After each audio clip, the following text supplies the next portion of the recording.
Hello and welcome to Topics in News by APSC. Today's topic in news is the Polar Science and Cryosphere Research, which is known as PACER. Now, why this topic was in news?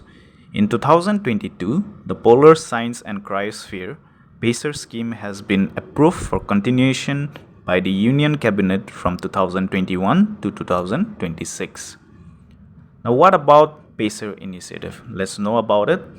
PACER stands for Polar Science and Cryosphere Research, which I have already mentioned just now, is a central sector umbrella scheme implemented by the Ministry of Earth Sciences through its autonomous institute, the National Center for Polar and Ocean Research, that is NCPOR, which is in Goa.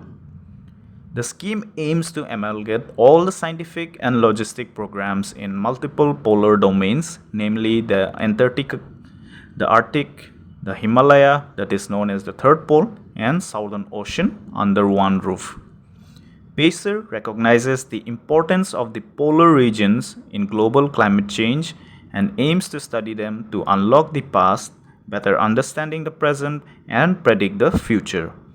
The polar regions are natural laboratories where extreme environments and geographically unique settings enable research on fundamental phenomena and processes not feasible or possible elsewhere.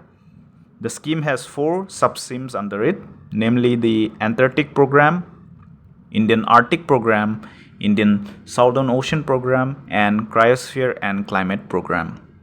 What are the major objectives of the scheme?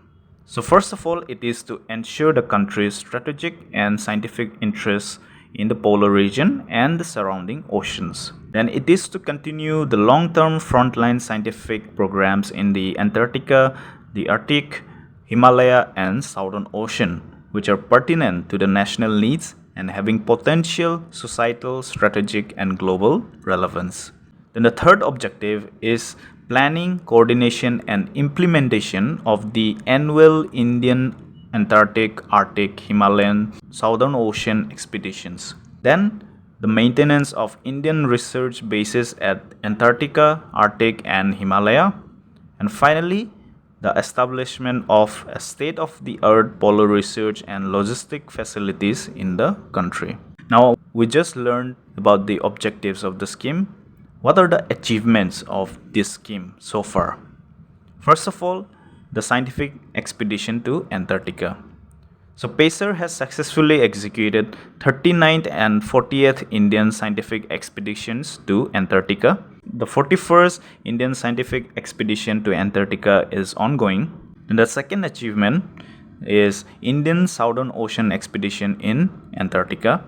PACER has also successfully executed the 11th Indian Southern Ocean expedition, where they conducted various atmospheric, geological, oceanographic, and biological measurements in the Prince Bay as well as across various fronts of the Southern Ocean. Then we have reconstruction of past climate. PACER has collected 10 sediment cores from lakes to reconstruct the past climate associated with the ice sheet dynamics. Then we have glaciological and geophysical measurements. PACER carried out various glaciological and geophysical measurements in coastal drowning moorland (CDML) to understand the modern snow accumulation patterns across the ice rises and the remote contribution to the glaciochemical processes. Now, PACER has also studied the biogeochemical processes. It has conducted field-based studies in the lakes of Larsman Hills, that is in East Antarctica, for understanding of biogeochemical processes in supraglacial environments. PACER has also established atmospheric observatories. It has established clear air atmospheric observatories containing automatic weather stations, sensors to measure aerosol and greenhouse gas concentrations at Maitri and Bharati stations. And finally, the final achievement so far is the climate variability over Antarctica. PACER has carried out analysis of ice cores to understand dissolved organic carbon pathways and long-term climate variability over Antarctica. So this was all about PACER in this TIN. Thank you for joining.